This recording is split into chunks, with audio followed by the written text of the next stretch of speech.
Hey guys, it's Chad back with another video. Recently, there's been a lot of concern over something called the Zika virus. So let's try to cut through the fear and figure out what we should know and do about it.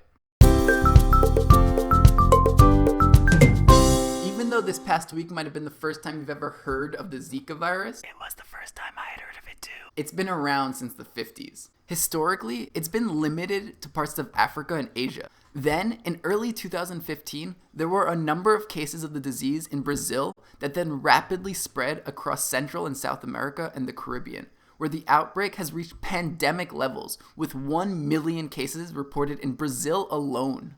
Zika is contracted through infected Aedes mosquitoes, a group of mosquitoes that live on almost every continent and are also responsible for spreading dengue fever. Even though it is theoretically possible for Zika to spread through sexual intercourse or blood transfusions, there haven't been any confirmed cases of that actually happening. So I filmed this episode 2 days ago, and then yesterday they officially confirmed the first case of Zika infection through sex, which now adds a whole nother element to controlling this outbreak. For the most part, the virus itself is actually pretty harmless. In fact, about 80% of people infected don't experience any symptoms at all. And those that do only suffer mild headaches, fever, rash, pink eye, and joint pains, which usually only last a few days. But there seems to be one major exception. If a pregnant woman is infected, the virus can interfere with fetal brain development, causing microcephaly and severe brain damage, especially if the infection occurs during the first trimester. Currently, there's no treatment for Zika. Even though work has begun on the development of a vaccine, it could take years before it's available. For now, the best way to combat it is through prevention, focusing on eliminating mosquito breeding sites and avoiding being bitten. That means using mosquito nets, fumigating, and draining standing water sources.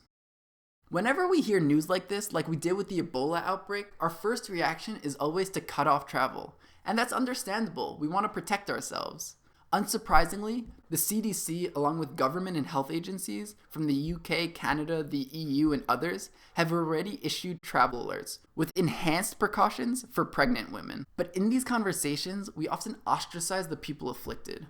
We isolate them in an effort to control the spread when they are often the ones that need help the most. Soon-to-be mothers in these regions are already living in perpetual fear that they might pass it on to their children. And El Salvador has even advised women to avoid pregnancy for the next 2 years. Colombia and Ecuador have made similar warnings, highlighting their level of desperation. Public health experts don't think that any country has ever broadly suggested to their citizens not to have children for such an extended amount of time. And what's worse is that in El Salvador and other South American countries, abortions are completely illegal in all cases, and contraception can be expensive and difficult to get, meaning avoiding pregnancy may not be that easy. And now contraception will play an even bigger role in preventing the spread of the virus. Some human rights organizations have already condemned the government recommendations, saying that it's unfair for poor women to have to assume such an enormous public health responsibility, especially in light of all the laws that seem to make it impossible for them to do so. And when sexual violence is so pervasive, it's often not their choice. Already about 50% of pregnancies in El Salvador are unplanned. And as Zika continues to spread, it's now something that these regions are going to have to combat for months, if not years. There needs to be a comprehensive approach, not one that just involves shutting off travel and expecting people to fend for themselves. Let us know in comments your thoughts about these policies, and we'll see you next time. Peace.